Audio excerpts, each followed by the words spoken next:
Okay. Hey, we might not need a breakout room. Yeah, that's what I was thinking. We'll wing it. Exactly. We can Yeah. wing it for sure. Okay. All right. So as we jump into April's Ask Me Anything panel, I would love to introduce you guys to an amazing mentor of mine. Tonight, his name is Rodger Edwards, and he is going to be our MC. Rodger will tell you that he is a crusty old veteran with more than 40 years in the IT industry. And to help put that in context, he started out writing programs on punch cards. And if you don't know what punch cards are, well, let's just say he's old. I'm old. During these 40 years, he has worked for a couple of airlines, a healthcare insurance company, and is now employed by a healthcare provider. In Rodger's words, I've gone from please buckle your seatbelt to turn your head and cough. It's quite a shift in business vocabulary. Regardless, he has been involved with or led transformations of 3 different IT organizations, from traditional waterfall methodology to a more agile approach. He will be the first one to admit that it is not an easy transition. For him, there wasn't an easy transition for him, and he will also admit, if not for a member of the panel here tonight, that he may not have been able to get there at all. His comment on that is, sometimes when someone asks you to trust them, you just have to trust them. And I'm glad that I did. While Rodger's bio shines a light on his sense of humor and his kind heart, I want you to know that he is one of the most genuine and sincere people I have had the pleasure to meet. Rodger has worked with several of our planning committee members here today, which some days feels like a lifetime ago. I am honored to share that Rodger was literally the first Agile mentor I ever had, and I couldn't be more fortunate or grateful to have him here as a guide for us today and a friend. And with that, I would love to pass the baton over to our MC. Thank you, Rodger. Wow, Angie, that was great. Thank you. I'm a little teared up here. I didn't know I meant that much. I thought it was just part of my job, but the fact that you said those words were very, very kind. So I want to thank this group for reaching out to me and asking me to fill this role here this evening. I'm very excited to see some of you that I've known from the past. I look forward to meeting and interacting with many of you as we go through the rest of the afternoon together. My responsibility also consists of just kind of giving you a quick briefing on some of our board members or council members that are going to be participating as the answering part of this. I'd like to start out by recognizing and identifying Dr. Tess Thompson. She is with us today, and I was looking through her bio. I like to refer to these comically as pedigrees, and she's been a few places and done a few things, and I'm suitably impressed by it. But when it gets down to it, the thing I probably like the most about the information I'm looking at is she has an intense love for her dogs. In fact, if you had joined us 20 minutes ago, 30 minutes ago, that's what we were talking about, was our dogs and her dogs and my dogs and everybody else's dogs. And there's one of her little loved ones. And so I want to welcome her to the panel today, and we look forward to hearing from her. After her, I want to introduce Cheryl Neeser. Cheryl is also a member of the panel today. Looking through it, she has been with Improving. She, for those of you that don't know Improving Enterprises, great organization. When I was managing transformation down in Dallas, we hired Improving to help us with that. And with their assistance, we made some tremendous strides over time in getting that organization to switch over. So I have a lot of complimentary things to say about that organization and their staff. A couple of things that I found interesting outside of the context of her bio, and I still didn't get a chance to ask you in detail, Cheryl, about the fact that your first job was as a welder, and then at one point you were a bartender, and you're a life coach, and you also are a global trainer for ICA Agile. So all of those things are very interesting. I do want to talk about how in the world you became a welder, but that's for another time. Okay, so I'll wait for another time. The next member of the panel I'd like to introduce is Chris Wickett. Chris and I have a long and colorful history together. She and I think it started out, she worked for me, then we worked together, then she worked for me again, and then I left the company and she took over my job. Yes. And Chris is the one, if you recall what Angie was reading, Chris is the one that said, because I hated Agile, but Chris is the one that said, do you trust me? And I said, well, we've been through an awful lot together. Yes, I do. And she said, then just trust me and let's go in and let's just listen to what they had to say. So I have a great deal of admiration and true love for Chris, and the fact that she was so helpful in getting me on the right track to being more of an agilist, and it's paid dividends over and over and over again. And then our final, well, thank you. And then our final panelist tonight is Angela Agresto. And yes, I had no idea I was your first introduction to Agile, Angie. You took to it like a pig to a mud hole. It was just right there. You went crazy for it with this is Agile. And again, I think it's in your DNA. I just think that's the way you're wired.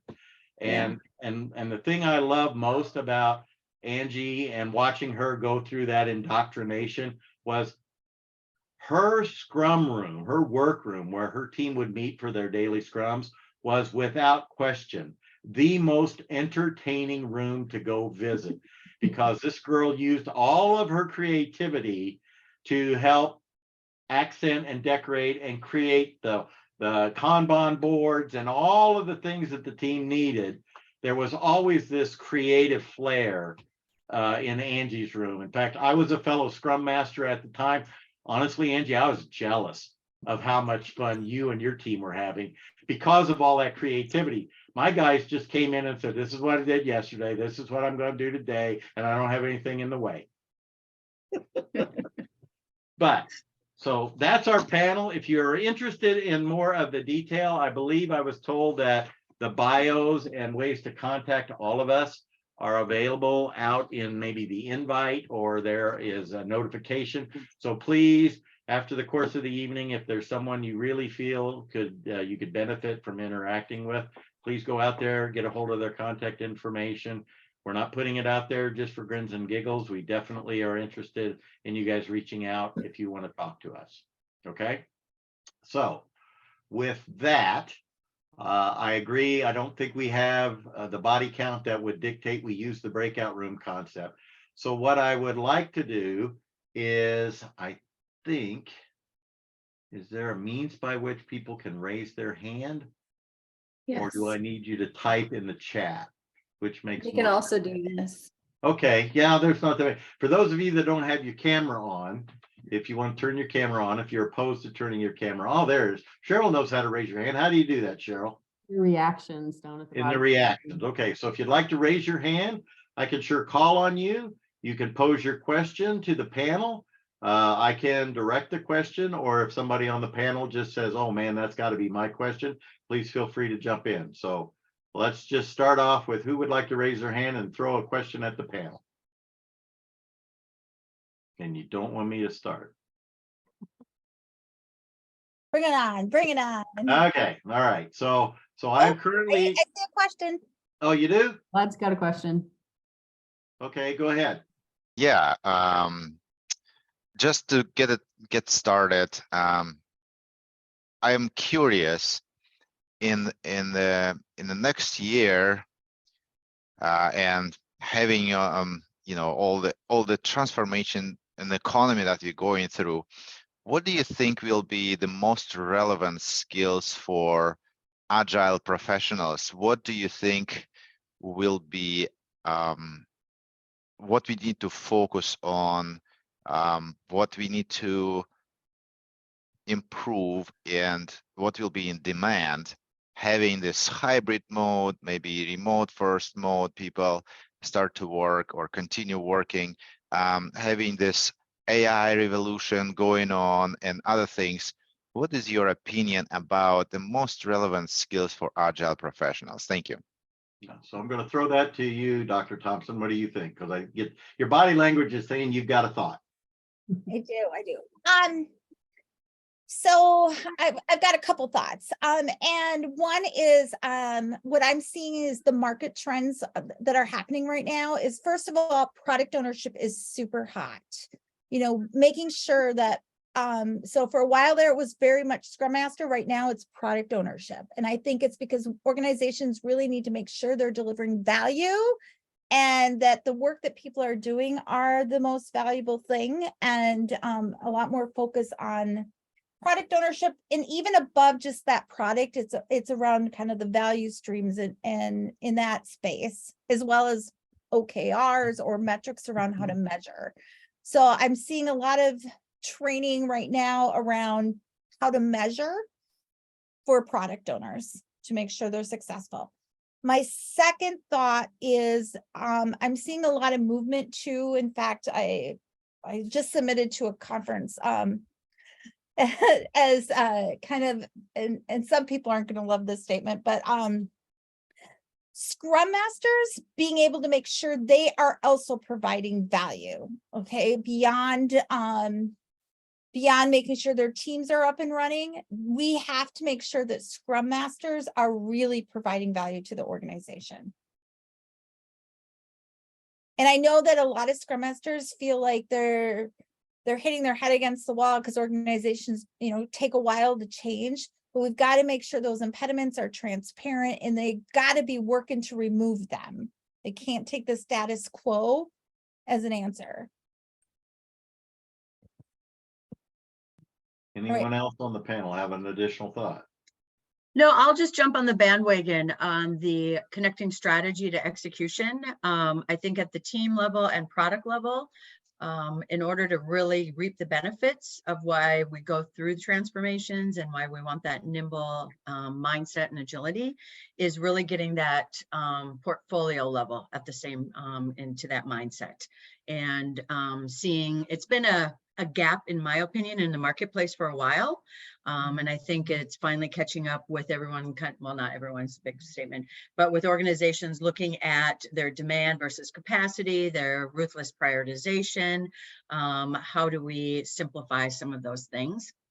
And so I think that is a big part of that. And having leadership, instead of saying, hey, let everyone else change, they're part of that change also, and really bringing in those different tips and techniques at that portfolio level. I love that point that you made about leadership needing to go first. Like, they have to be willing to be a part of the game, not just for everybody to come in and be fixed and for them to just be able to be in their own world. I would like to add that I think that the one thing we need to work on the most is our soft skills, because that contributes to all of the other things actually being able to be successful. And one of the biggest, or two of the biggest things I see repeated over and over again are lack of the ability to be courageous, to have the crucial conversations that we need to be able to have to go through the transformation, and then being able to create the psychological safety that's required in order for this to actually happen. Terrific. All right. Tammy, thank you very much for raising your hand. Please be sure and unmute and ask your question. So, no, not yet. Don't know why, huh? But if you'd like to type it into the comments, we can read it for you, okay?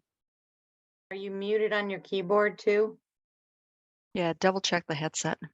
Yeah, Sometimes it's double muted. never happens. Yeah, technology never fails you, right? And it always happens when you don't want it to, right? I'm sorry, it doesn't. Yeah, I'll ask you to go ahead and just type it into the chat, and we'll ask the question then. So while she does that, if you're okay with that, Tammy, I'm going to go ahead and ask a question of the panel. So a lot of people get the impression that Agile means little to no planning and little to no scope management.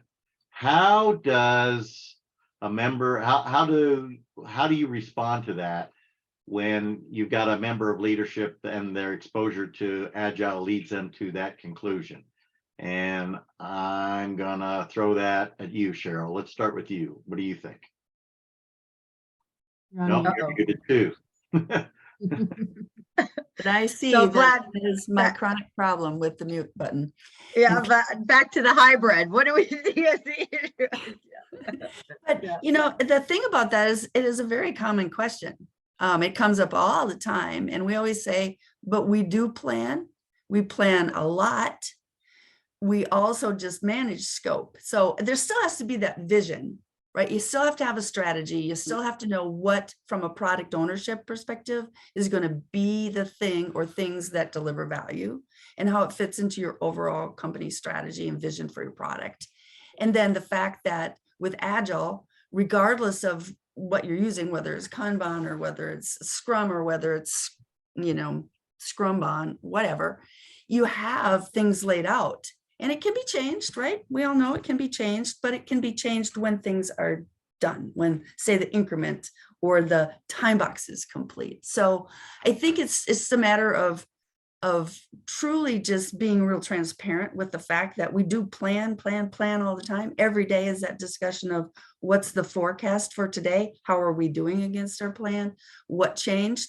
What kind of collaboration and agreement might we have if something dramatic changes? So I was at a client, this was probably 5 years ago, no more than finished planning a sprint when a big client came in and said, we have to have this right now. And the product owner made the decision that, yes, this client was very valuable. We were going to just, you know, this is one of those times where it's like, you know, we're just going to stop this sprint. We're going to throw it away and we're going to start over. And we're going to really focus on what's the value that we can derive from this customer, which is just oftentimes, just like in that case, it was, we have now a very happy customer. We have someone that is going to stay with us as opposed to going somewhere else for the same kind of capability. So that kind of planning and that kind of scope management is all around the conversation and around transparency, going into review and asking your stakeholders, this is, now we need your feedback. And this is what we did. This is what we said we were going to do. This is what we did. Now we need your feedback. Are we on the right track? Is there something that's more valuable? And then product owner can make decisions about that, right? You can say, nope, I still want to keep the course I'm keeping because it's going to deliver X. We committed to that and we think it's this amount of value or revenue. Okay. Anyone else? Okay, then I'm going to pick up Tammy's question. I think everybody should be able to see it, but this is going to be directed right back at you, Chris. Tammy's looking for some additional follow-up in regards to your comment about leadership and portfolio level focus. She'd like to just get some more thoughts out of you on that. The fact of the matter is, you know, she's new to this mindset and she is also charged with organizational change.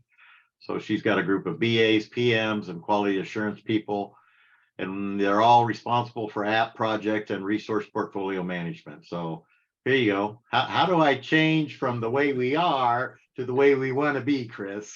Yeah, well, that's a great question, and welcome to the journey. It's fun. It is. There's always something new and exciting, and I think on behalf of organizational change, it is in order to really reap the benefits. I'm going to coin, use the term that can be overused or whatever, as business agility. And that means that everyone in the organization has that mindset.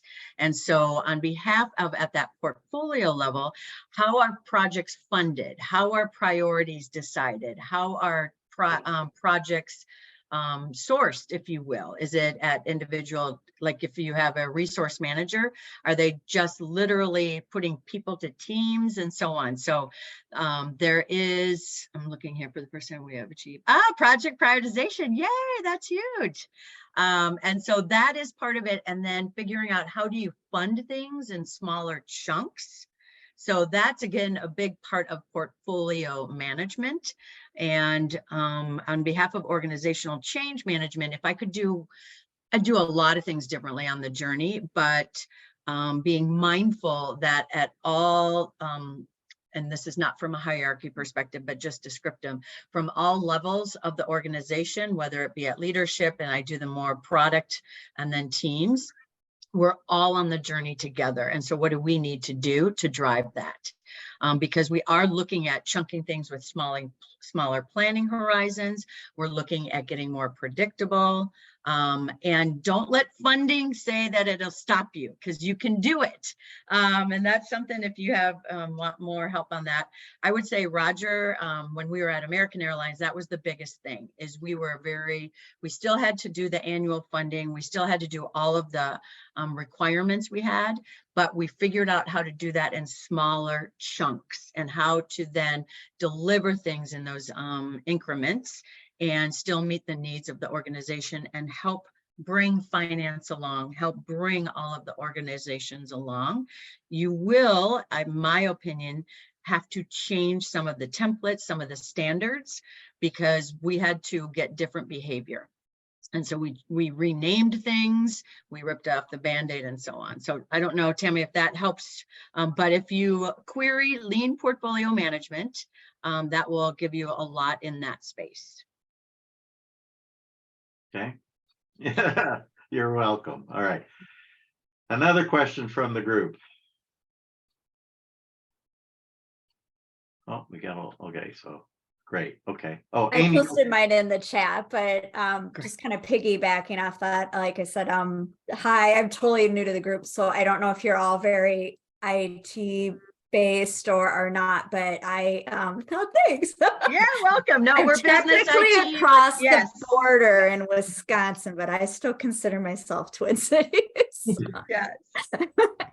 But anyway, yeah, we're marketing agility focused, and we're starting to see a little bit of broader business agility with some of the clients we work with, but are wondering if all of you are starting to truly see that, or more kind of talk about that, and it's still pretty siloed in areas like IT or marketing or something like that, but not really embraced organizationally yet. I have not worked in IT now in many years, and my background is in IT. And yes, I know the punch cards, and then I was a COBOL developer. But honestly, I've been leading huge transformations where it is the whole company. It's it's all the Royal Navy. It is all John Deere started in IT, and now it's all of it. It's marketing. It's everything. So yes, it's throughout the entire organization. Angie, jump in here. You've been way too quiet. Don't forget to unmute. No, I agree with exactly what Tess said. So I don't know that I have a ton more to provide, but the one industry I think that we're seeing more and more coming along is HR. That's the one that has, in my experience, been the one that seems to be the last one to come to the party. But they're actually the ones that we need to be the most partnered with. And so I'm really happy to see that we're actually seeing more and more of the HR divisions of the organizations coming through. I do work with a lot of IT, but every organization really at this point in the game is an IT organization, because we can't survive without it anymore. About finance and procurement, we're seeing rumblings, but then we aren't seeing them really commit. It's more marketing, sales, HR. Yeah, no, I am seeing it. I agree with you. They're a little bit slower to the party. Yeah, but it's coming. I think for the finance folks, I'll jump in on that just for a second. The simplicity that Agile brings kind of is mind-blowing to them. And so we look at things a little bit differently. And so that's kind of the journey for them, for all the calculations of this, that, and the other. We can get our costs pretty easy, and then we focus on value. So that's the fun part, if you will. I think sometimes they just think it needs to be more confusing, more complicated. Well, if it's different, it's hard, right? It's change. Yeah. And it's Well, nice to be able to work with teams and have product owners say, I want these persistent teams. We know what our run rate is. We know what we want to accomplish. And then when it gets, sometimes there might be someone new in finance, and then it gets a little kind of kind of reverts, which is hard, because if you can count on, I have a team that knows what they're doing. We know what the run rate is. We know what we want to get out of it from a delivery perspective, whether it's marketing or HR or anything. But then even again, HR has to be there to support all those other teams as well. So how do you recognize people? How do you account for the team being the true driver of that delivery of value?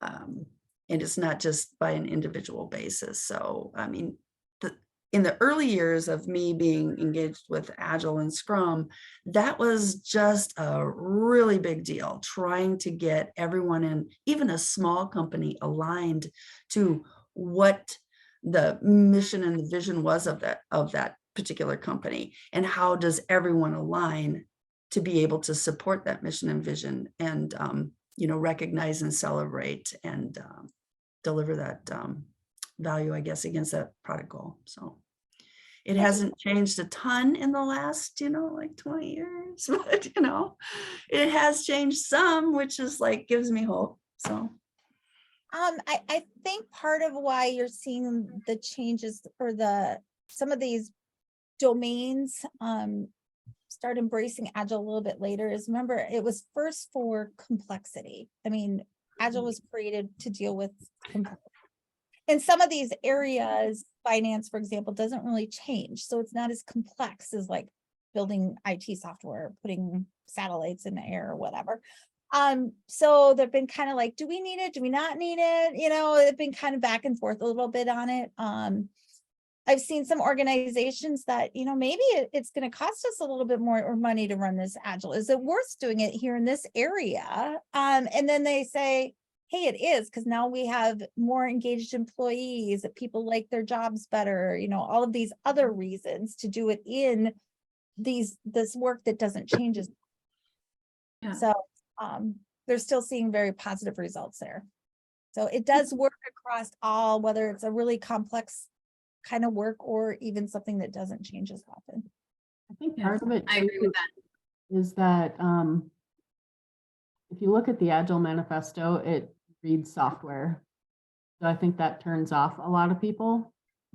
So when I was on a marketing team, I joined a marketing team a little over about a year and a half ago. And one of the first things I did is found the Agile marketing manifesto, which then put it into the right terminology that they understood it better. Because the people who had started the Agile transformation for this team were hardcore IT people.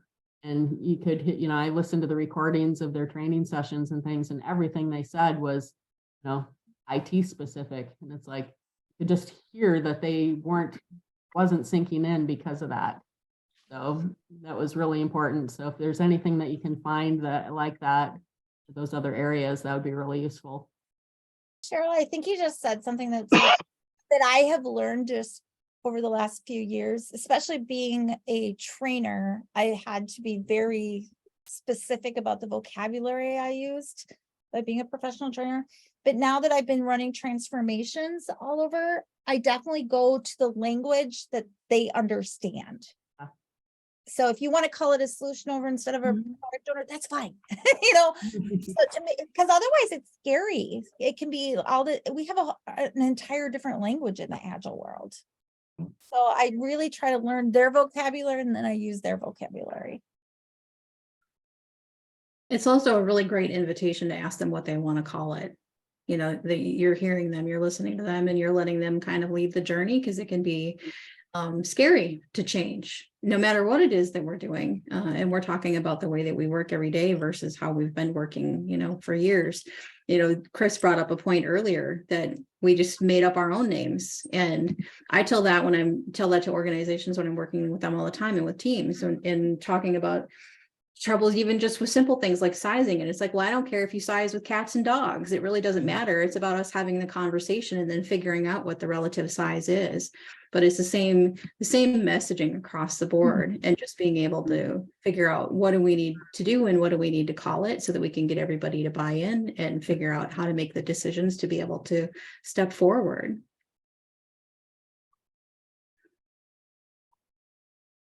Excellent. another question from the floor? I Because have I'm an locked and interesting, loaded. I have Go an ahead. interesting challenge. A team that I just joined is a huge team. There's probably 25-ish people on the team, and the daily scrum, by the time you pull in some of the other peripheral people who are in on that and some of the other meetings, it's over 30. And we're running month-long sprints. So our backlog is, a sprint backlog is like 100 items because of the size of the team and the size of the sprint, the length of the sprint. So the first thing I'm doing is actually have tossed it out there to them that I would like to experiment. And they had talked about this in their group before I joined, about going to 2-week sprints. So that's going to be kind of the first thing we tackle. But we're still going to have the team size issue. And they had brought that up before in their retrospectives. And the team has always come back with, well, the team works really well together. We're fine. Any suggestions? Wow. I'll leave that open to anybody that wants to take it. Yeah, I was just gonna say, yeah. Yeah, that's your up and to the left look, Chris. I can tell you're Yeah. really grinding on that one. Well, because I think that's where we started, if you will, as we had big behemoth teams and big chunks of time. And so it was trying to, even like you say, start with a 2-week sprint, then start to dole out the work. And what I think was happening is that teams kind of broke apart themselves a little bit so that they weren't these big behemoth teams. And we tried to get them more to get work completed. So how can we get that work completed in smaller groups as an opportunity for them just to see how that works? Because if it really is, if I heard you correctly, 30 people on one team, right? Mhm. To get something done. That's a lot of orchestration. That's a lot of communication. That's kind of like the telephone game where you tell this person by the 30th person. So if we could just break out into smaller groups, if you will, that's kind of how I think we started it, is to just break the work out a little bit.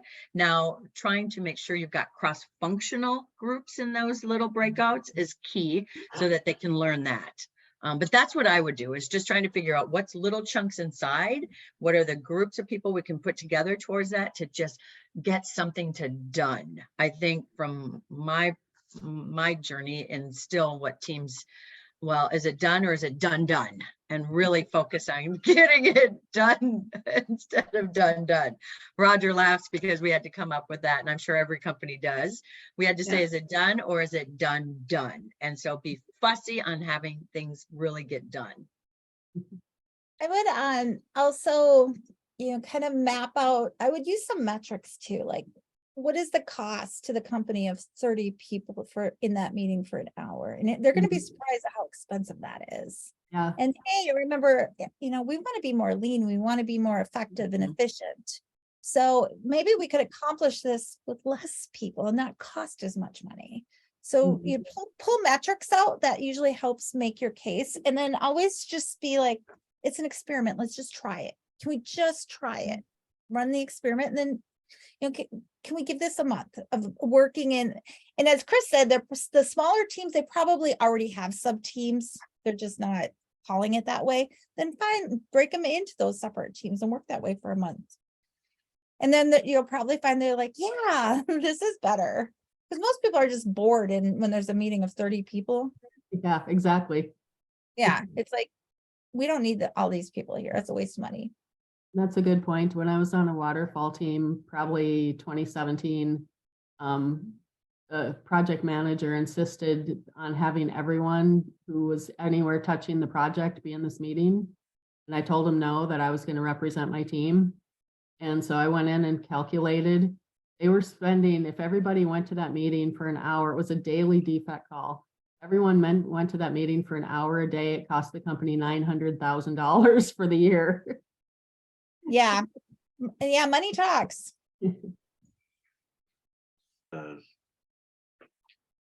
Anybody else got a question? Vlad just put one in. Oh, there it is. Yeah. So what is the impact on quality of conversations having a large team versus a small team? Quality of conversations.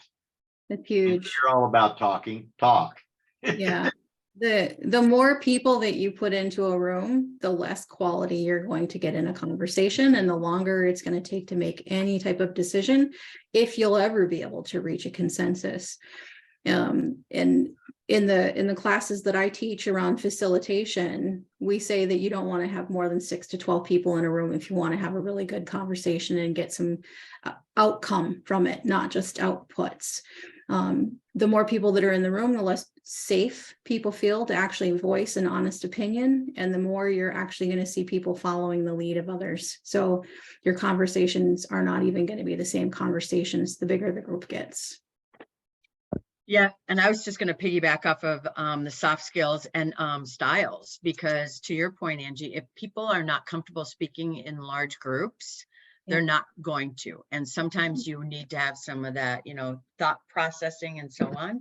So I think, like you say, the quality of it, and just being empathetic to the introverts compared to the extroverts, compared to all of that, and really getting to have folks be mindful of that and the different styles. So to piggyback off of that, how do you limit the meeting? Because you have the FOMO, in which you have the person invited who invites their friends, who invites their friends, who invites their friends, because everybody's afraid they might miss something in the meeting. I'm pretty sure that there's this feature inside of like Outlook that allows for your team to be, or your invites to be protected so that it can't be shared. That would be the first thing I would do. I know that's true, Angie, because I just got boxed out of a meeting for next Monday. Somebody said, I'll forward it to you. And they said, oh, I can't. You're going to have to go to the originator of the meeting invite and talk to them about getting invited, because they could not forward me a meeting. Yep. And that is apparently some Outlook feature that I did not know about. Can't you copy and paste it yet? Nope. Okay. Somebody Nope. said even though it was blocked, that you could still do a copy and paste and forward it to somebody. So If I was, Amy, you're I'll be honest though, if I was facilitating a meeting and there were people in the meeting that I didn't invite to the meeting as the facilitator or the owner of the meeting, I would call that out before we started the meeting and ask anybody who, didn't need to be present to leave.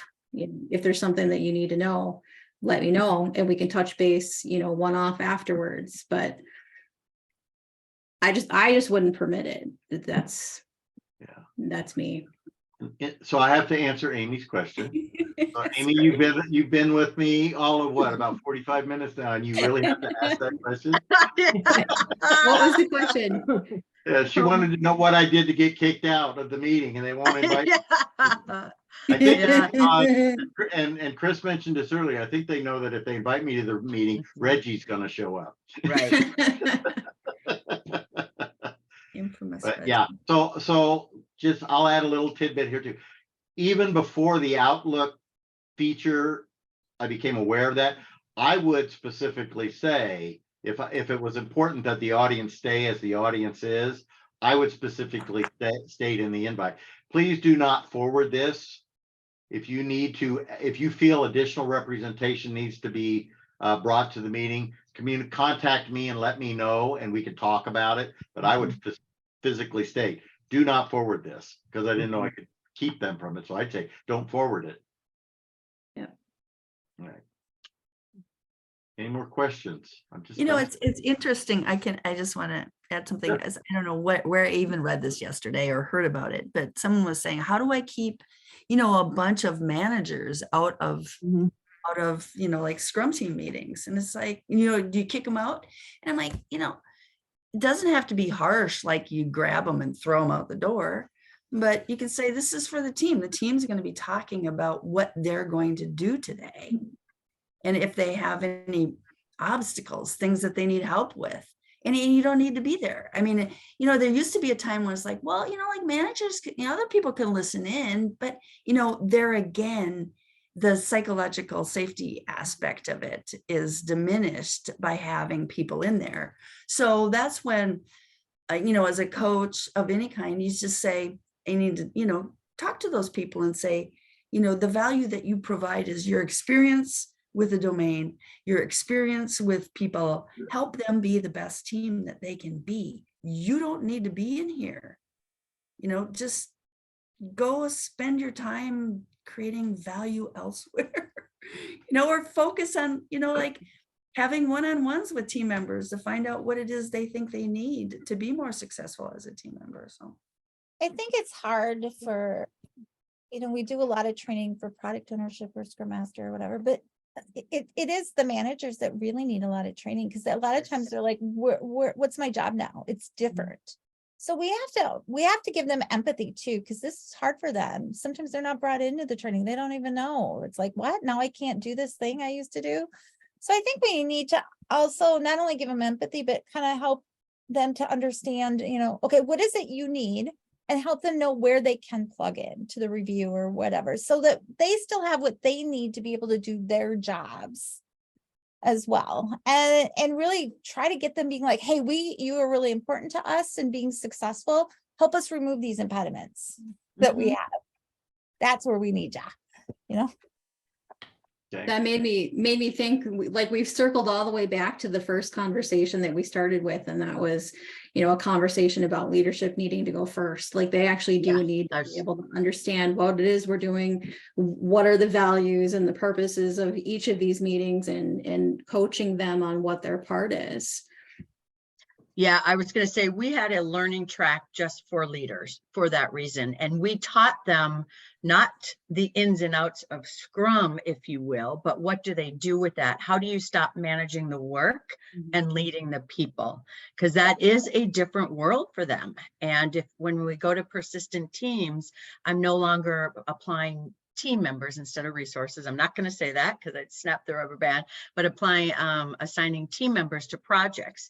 That no longer is needed when we've got persistent teams. So now what is my job?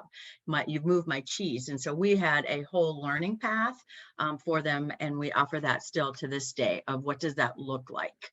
Because now we're speaking a different language. And what questions do I ask? How do I look at the data differently, and so on? So there's really a lot of opportunity for learning there for them too. And we need to do that.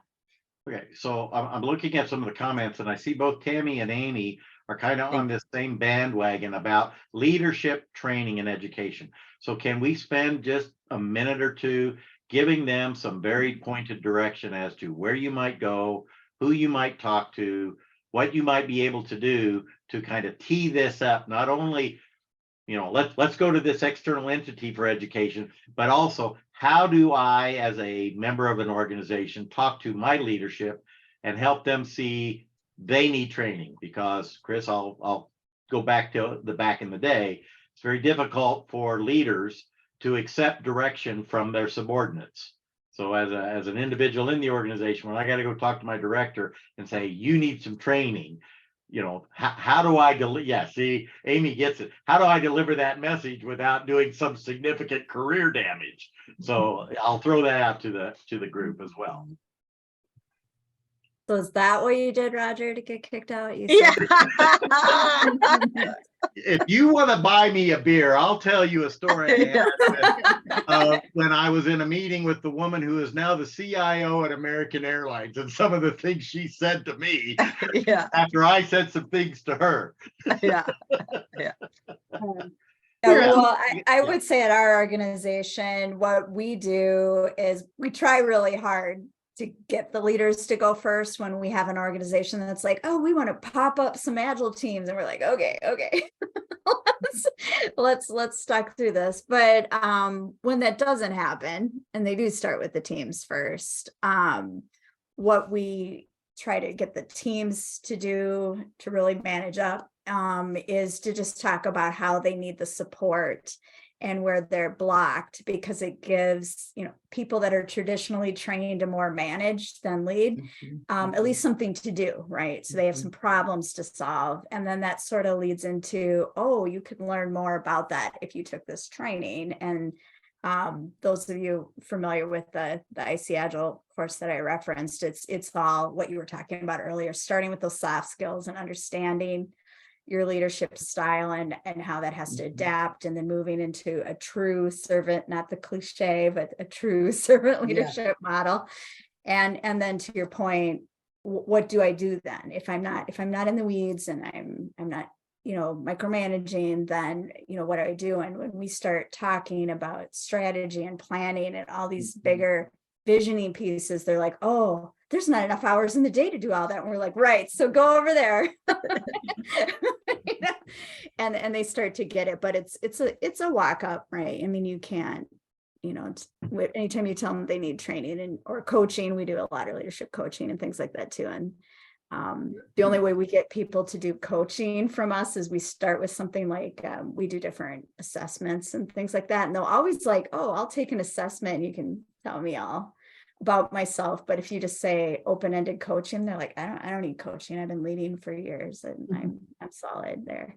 So it's a walk up to get them to go, oh, well, this was really interesting. Yeah, maybe I'll do some more coaching, and then it kind of moves from there.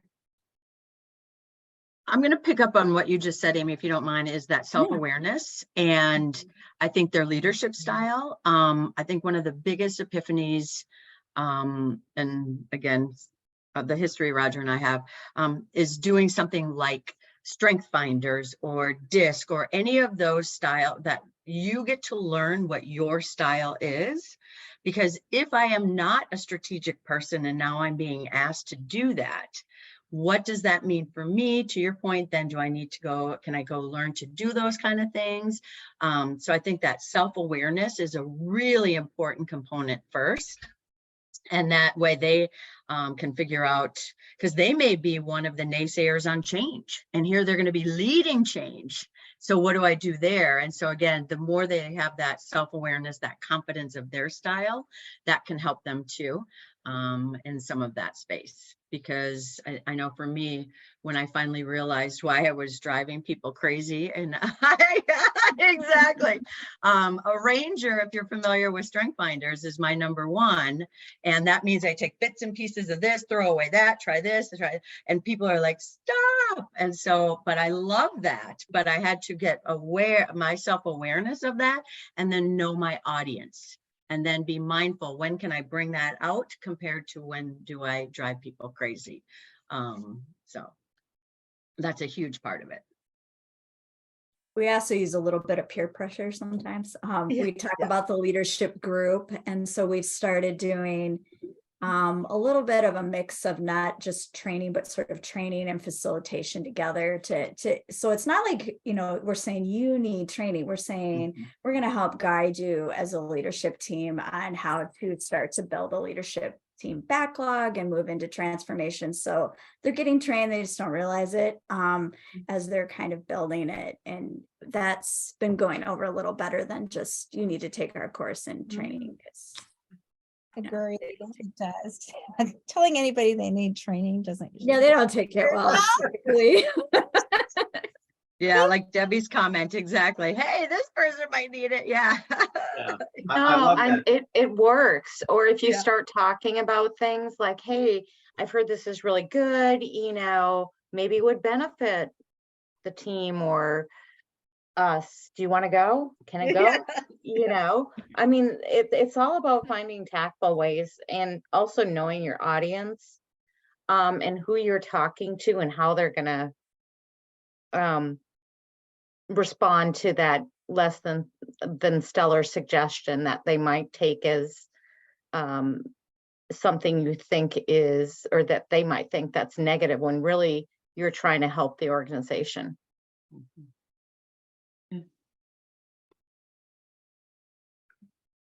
What else do we need to throw at this panel? So far, before we jump onto another question, I'd like to recommend a course. So there is a class taught through Scrum Alliance called the Certified Agile Leadership Track. They have 3 classes. It used to be 1 and then it was 2, now it's 3. But I've taken all of those from Michael and Andre Sahota, who I think are in Boston now. They used to be in Canada. And it's one of the better ones for an Agile leadership track that I've enjoyed. And the reason why I've enjoyed that one the most is because that they talk about the skill set of leaders, what our value is and how that comes to play. But they also talk about the building blocks of how we actually need to create the culture and the place to create the space for transformation to actually happen, and that it isn't all just about strategy, that there's strategy, there's tactics, and there's culture, and they tie it up in a really nice bow. And it's the only class I've taken where they kind of cover both the leadership skills and then tie it to the Agile practice part. So I recommend that one. Okay, Nice. more questions. I Scrum- see your Scrum puppy. dot- Yeah, Scrum.org also has Agile leadership fundamentals and then metrics piece that kind of go hand in hand. Yeah, it's the PAL and the EBM. Yep. Mhm. Yeah. We have a number of us that teach that. Yep. And I still think EBM, if anyone's looking for how do you get an Evidence-based organization- management. Yes. Yeah. Yeah. Just- Use the data to manage. It's all about empiricism. Yes. Yeah. And just like, how do you start to think about, innovation and experiments and helping, like if you have a vision, like how do you get there and how do you know that you're doing the right things along the way or the wrong things along the way? At least you have an opportunity to find that out. So I thought that's just one of my favorite classes. So EBM. Yep. EBM. Yeah, actually the EBM guide is you can download it for free on the website and then read through it, and it's real helpful. So I'm going to throw a question to the panel. So as leadership is going through this educational transformation, and they're going from my acronyms are that we're trying to get them to stop being managers and start being leaders. Mhm. In your experience in taking organizations through that, how do you best manage the individuals that either choose or are actually incapable of not managing, or more appropriately, not becoming leaders? I can't lead. I have to manage. How do you find an exit door or a place for them? And I'm just asking anybody that's kind of taken an enterprise through that exercise, because I guarantee you've run into people like that they cannot or will not make that transition. Yeah, the organizations that are truly want agility, they will make those hard decisions and be like, hey, you're either on the bus or you're off the bus. And I've seen many organizations that end up letting some people go or have to move them to some other area or something like that, because some people just don't want to get on the bus, on the agility bus. And there's in that negative energy that they have when they're pushing back, it causes a problem. It's like a cancer that spreads really quickly. So we definitely need our managers, our leaders to get on the bus to help us be successful. And that's, I sound kind of, I might sound kind of mean about it, but that's what I've been experiencing. The organizations that really want to do it will make those decisions and do that. Yeah, and I think in addition to that too, having a career path more so for individual contributors when they're not skilled or don't have the passion for leading in that way, and allowing them to go back to that. We ended up creating quite a few roles that were more individual contributors, because leading people was just not going, it wasn't their passion and it wasn't what they were good at. And it was, so it took a little bit of investment of folks to see that if just because I don't have people reporting to me doesn't mean that I don't provide value. Because some organizations, unless you have people reporting to you, that's the only thing that matters. And so kind of tearing down that, and back to your point, Tess, on the culture of helping people to see there are many different roles that that are needed to make this work. My pre-Agile days, I went through a phase where I had 4 managers in a row that shouldn't have been. And that was just torturous. Yep. They all ended up moving to individual contributor roles, whether they were kind of, a parallel, move to a different spot, or even, one was literally demoted to a different role. But that was, I'm sure we lost a lot of really good people at that company because they had some really poor managers. Yeah. Yeah, I have to say, Cheryl, being the guy that programmed on punch cards, the career path, when I joined the IT industry, the career path was you got to some kind of senior developer level, and then only place you could go was manager. If you wanted more money, or more responsibility, you had to be a manager. There was no, design architect or whatever. And to Chris's point, I think that is, and therein once again lies the bringing those external departments like HR into these conversations and asking them for, their assistance in figuring out, what do we do with this really, really knowledgeable individual that we've, put in a director's role and, can't lead a herd of cats, they're just hopeless. So, yeah, that has been a struggle in many places that I've been part of it. Is there are individuals that they don't know where they fit. And when you tell them this is your role, then they look at that and it's an uncomfortable pair of shoes. Well, so I think I just want to add something because I've seen this a couple of times. We have to also make the space and provide the permission for those who don't want to stay to go, and not feel like, oh, we have to create something for them. Because like Tess said earlier, if you have somebody there that is truly resistant and doesn't want any part of this, just because they have 20 years worth of background and you're afraid to lose them, the conversations that you need to be having is, how do we capture the skills and the intelligence from that person and then help find the best way for them to exit, to go someplace else, and just make it a nice transition, hopefully.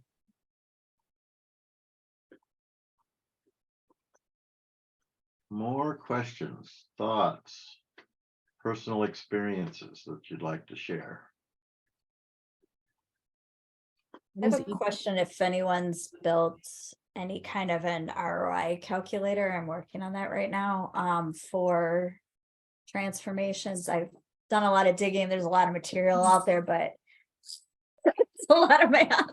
Looking for an already built spreadsheet, guys. Anybody got one they can share with her? Yeah, that's what I'm looking for. Like the easy button here. I don't think you're spending hours on Oh, it. you remember the easy button, Chris? Yeah, we literally had one in our team room from there. That was easy. Yeah. Well, so go for it. I don't want to interrupt.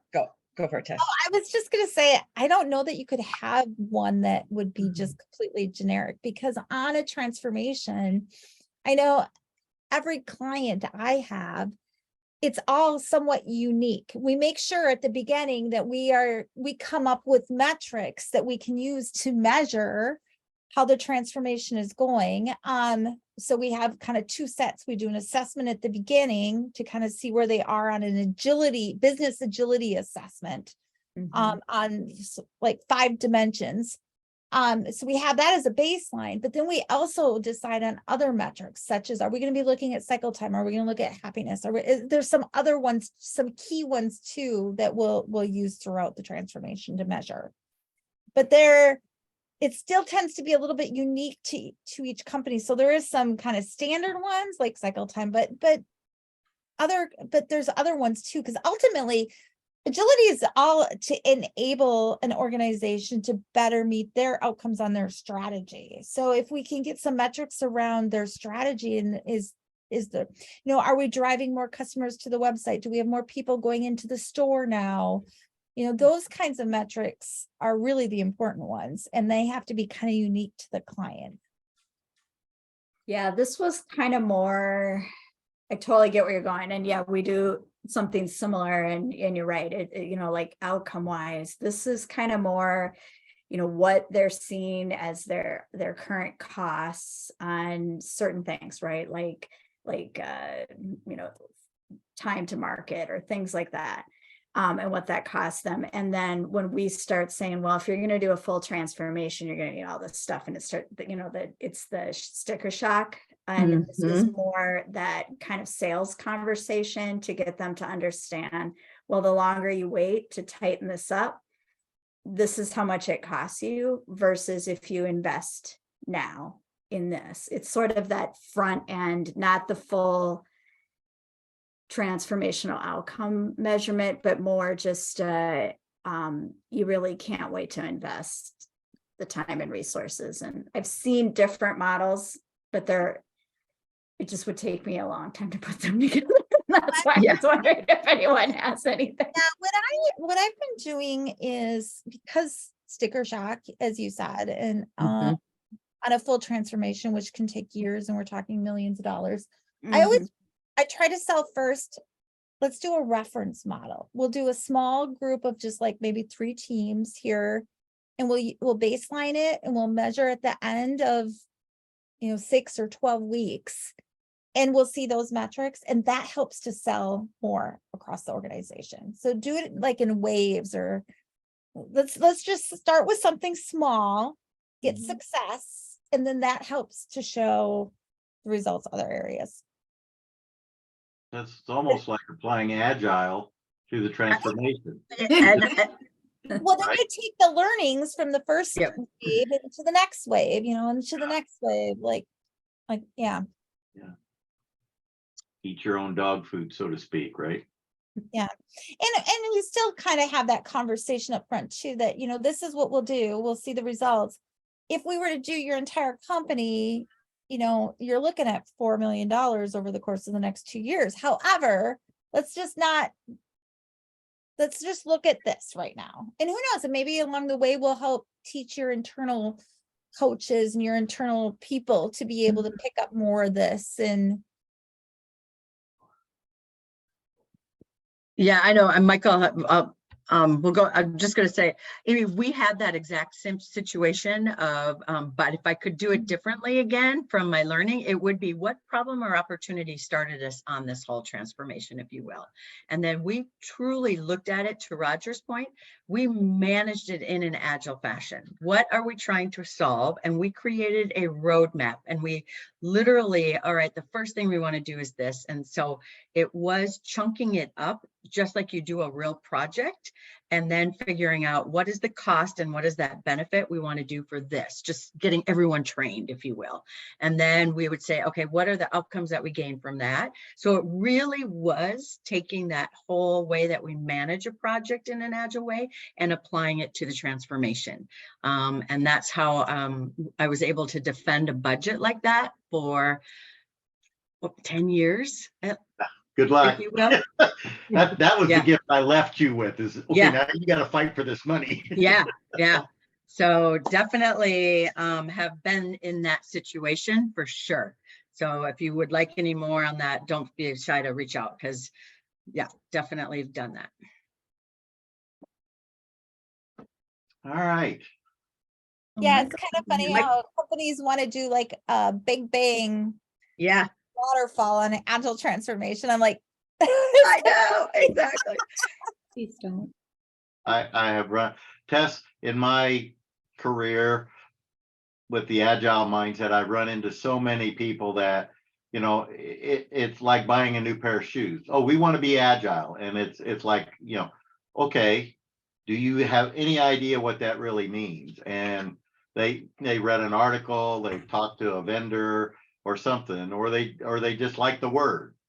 And it is, in fact, it kind of leads to the question I wanted to ask you guys myself. Well, hang on, Michael's got a question first. Oh, go ahead, Michael. Thank you, and sorry I was a little bit late, so you maybe have already asked or answered this. In terms of your experience, and this is coming from a pure ignorant piece, are processes more important to an organization and individuals? And in change and transformation pieces, you watch people that you actually see as real value and delivering value and real inspiration in an organization leave because they're absolutely derived as no value to an organization. They're just, this is a group of people we need to get rid of. Is there any modeling that happens? Is there any understanding of the value of an individual, or in actual fact, how an individual affects the entire organization? I mean, you see some core people walk out of an organization and you watch, you know, tens, if not hundreds of people leave because they've left, because they were actually a linchpin to an organization. Anyway, I'm sorry for being late to it, but it was just, No that's worries. if you've come across that, you've got any models or any understanding around that, but I'd be really interested in hearing about that. Yeah, I would say one of the things I see quite a bit is where an organization hires a key person knowing they're going to attract more talent because this cool person that's known in the industry now works here. And I would say that the leadership or the people that do that also are aware that if that person leaves, that means a bunch of people are probably going to go too. So how they manage or work with that person, I think I would say a lot of companies are pretty aware of those things. Thank you for that. Anyone else want to add to that? Right, so I'd like to just ask the panel, how significant is discussing from and I go, again, I acknowledge the Agile Manifesto uses the word software quite a bit. And it wasn't until this conversation that I heard about the Agile Marketing Manifesto, but I know underlying the original manifesto are the values and principles. And I guess my question to the panelists is, in your transformational dialogue with these organizations that want to make this shift, is the values and principles part of your conversation, or is it, you know, it comes up occasionally, or is it a cornerstone, or where does it land? And Angie, you're doing a lot of head bobbing, so I'm going to ask you to fire off first. I think it's absolutely critical, because we don't need to be creating teams that are just be given a new process to work a new way and to just do things differently. And Agile really is about the mindset. It's about living the values and the principles. And once we start diving into that, that's really, I think, where the teams realize that they actually have the ability to make change and to influence their own environment. But previous to that, it's really just, okay, we're adding in these extra meetings and we're doing these things differently. And I feel like every team that I've worked with, it has gone through just the initial training and not talked about working through principles and through values and living and being that, really struggles until they actually start talking and having conversations about that. And I actually really like to do retrospectives around both of those things. You could even do retrospectives around every single one of them if you wanted to, each principle. But I like to start with one retrospective covering the 12 principles after we've, covered the basics, and then let them talk through which ones are we doing really well, which ones have opportunity for us to actually work at, and then let them decide which ones they want to start trying to improve and what experiments do they want to run to do it. And I feel like that's kind of where the cornerstone starts to shift. Okay. Dr. Thompson, you wanted to jump in right away. So you got something you want to add to that? I needed to jump in. It's just that I knew that, that cornerstone, absolutely. It is about the values and the principles. Anytime I see a problem in a team or in the organization, I can ping which value is not being followed very well. And it's sometimes just bringing people back to, hey, are we being respectful here? This is a value of ours, right? Yeah. Or even just being like, hey, way to be courageous. I throw them out there all the time to help them get it in their head and help people to learn to follow the values and the principles. Yeah. And I've even done not only a retrospective on them, but even let's prioritize at this organization, which of these principles, actually it's in our in the PAL class, but what principle, what is the priority on all of these principles? Because I was at a pharmaceutical company that I noticed sustainable pace was definitely not a priority to them. And sure enough, when I had the leadership put the principles in order, that was on the bottom because they were so concerned about saving lives. Sustainable pace wasn't important to them. So it's good to have the conversations and also remember too that even between the values and the principles, there's going to be some prioritization too within an organization that helps make up their culture. I'll just add one other. Now, people may disagree on this way of doing it, but having experienced eye rolling of, yeah, whatever, manifesto, that's, yeah, those are frou-frou things. We don't care about that. Well, it is a cornerstone in order to get them to buy what I'm selling, if you will, applying what process helps to drive that.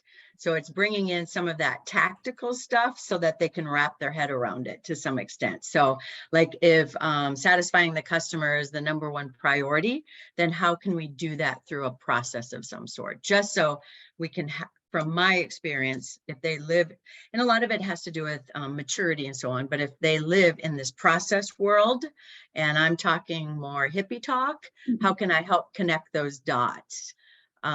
Because a lot of times they're not ready for the frou-frou as much, their words, you know, but we know it's cornerstone.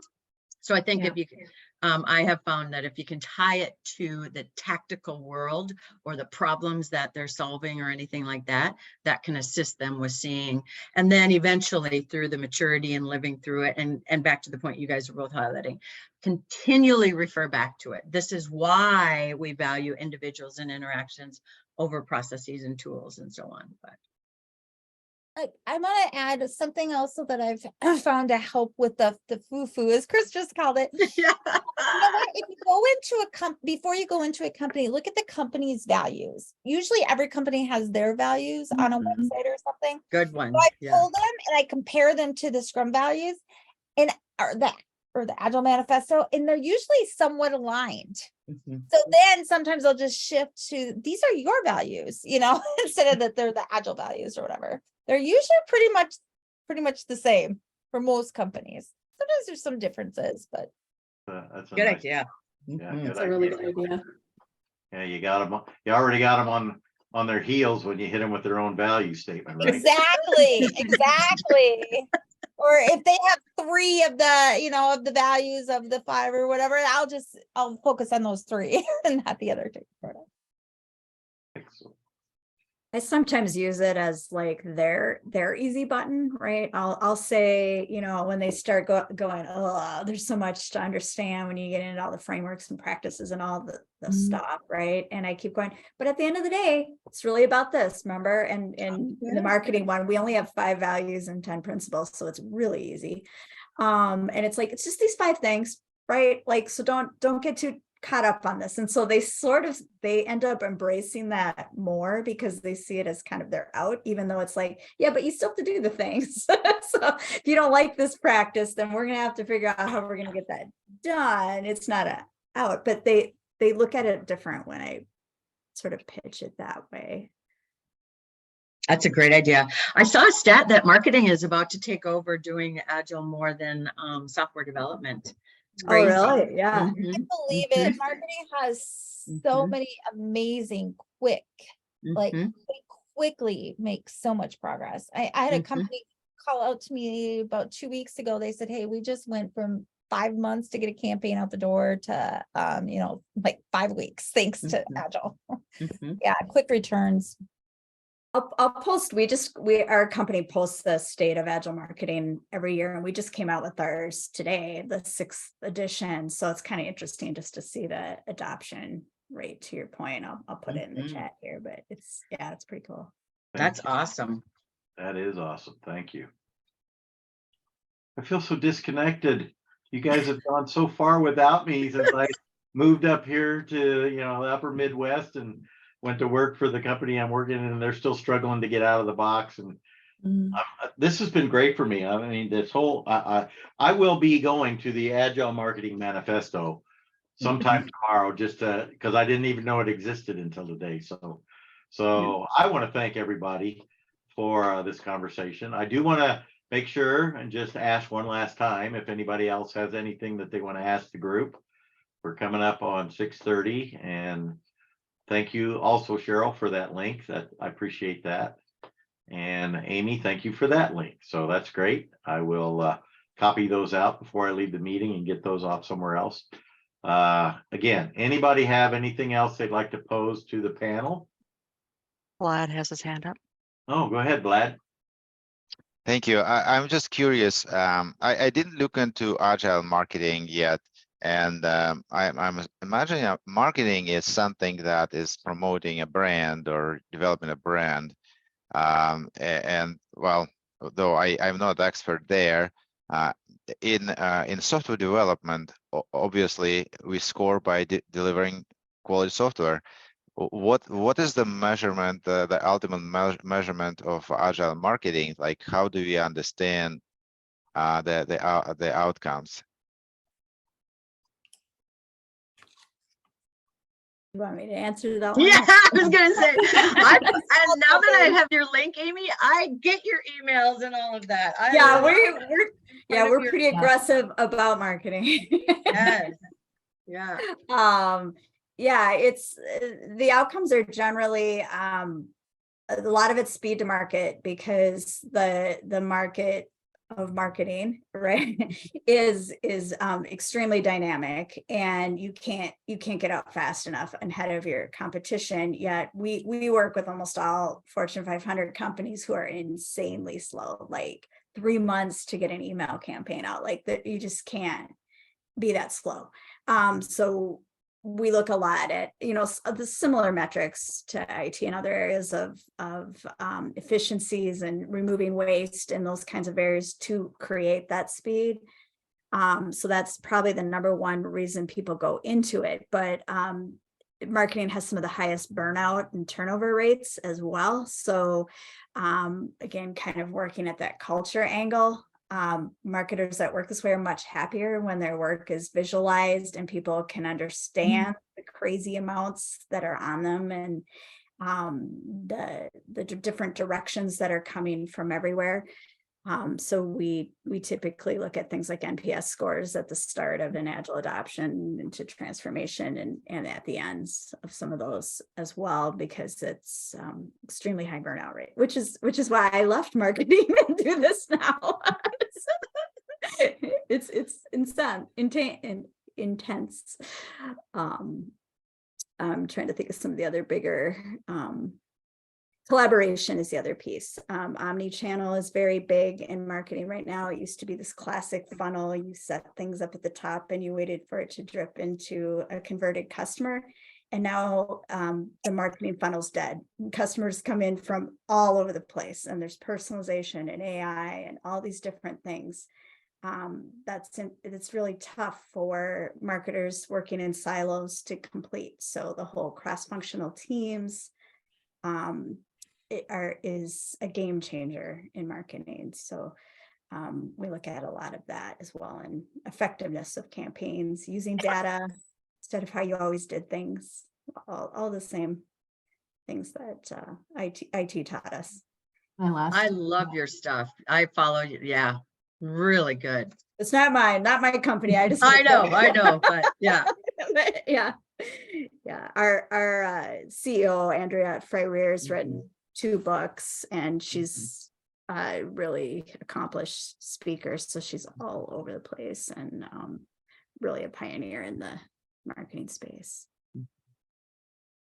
My last team had a data scientist on it, plus a couple other analytics people. So, that was a big thing in the marketing world, was looking at all of the analytics. And we weren't yet to the point of being able to tie back sales, because we were a marketing team for a financial services company. So basically, or actually more brokerage company. So, it depended on who bought our financial products, so they were hoping to get to that in the near future, but weren't quite there yet. So the output is a sale. For my team, it potentially was a sale. We were at the point where we were looking at still some of the more vanity metrics of you know, did people open our emails? Did they click on our links in their emails? Did they visit our websites, kind of stuff? But it was, you know, ultimately it would be, you know, getting the person to purchase our, you know, brokerage funds. Yeah, whatever you're selling, getting them to purchase, that's kind of, The that's ultimate goal. Yeah. We really try to rewire marketers to think more about the whole outcomes over outputs, because marketers tend to be very, very busy and they keep pumping out all this work. And then it's like, so, you know, you're throwing stuff out there, and so you're really stepping back. They're a lot less stressed when we're really working strategically and driving towards business outcomes. So we teach marketers to question, you know, like, don't just keep doing whatever comes at you. Ask, like, why are we doing this? What are the goals? What are we driving towards? And that's a big shift. Marketers were used to being order takers for years and not questioning business objectives. And when you have truly empowered marketing teams, they question everything. No, that's cool. Terrific. Love it. All right. Sweet. So again, I'll just offer the floor to anyone else that might have anything else they want to add. And you have 3 minutes only. I only have 2 minutes. Well, no, we talked about it. If you guys want to go till 7, my wife doesn't expect me to take her to dinner till 7. So we can talk longer if you'd like to. But I do want to be respectful of everybody's time and recognize that from this chair, I've really enjoyed this group. I think the dialogue was outstanding. Unfortunately, it's started to educate me on how far behind I've fallen in the last couple of years. Since our days together, Angie, when we were going through all of that, and now you've gone off and done your thing, and I moved on to another company and kind of like push the reset button, and now I'm back here again. And it's, you know, it's wash, rinse, repeat, apparently, but it sounds like the Agile organization or the Agile mindset at large has made some tremendous strides in the last few years. So that's pretty exciting to hear. And I think I'm going to ask you guys to invite me to at least participate in these going forward. Maybe I don't have to be the host, but I would Please love to- do. I would Yes, love to please. sit in on more of these and just wet my whistle right up until retirement, which Chris isn't that far away. I My know, retirement is yeah. just around the corner. Yeah. But you know, I would like to stay plugged in with this group and better understand how things are going forward. So if no one has anything else, I will adjourn this session. Thank our panelists and thanks all the guests that came in. And Thank you guys for joining us. Yes. Yeah, thank great you so much for conversation. the panel has nothing to talk about but reminisce about good old days. Let you guys show up and throw some questions at them. So thank you very much for that. We appreciate it. All right. Thank you. Thank everyone. you. Thank you. See you, Those of Roger. you in Minnesota, avoid the snow. Try and stay warm. Even if you're in Wisconsin, Amy. Yes, thank you. I'll just go for eat some joining. cheese and There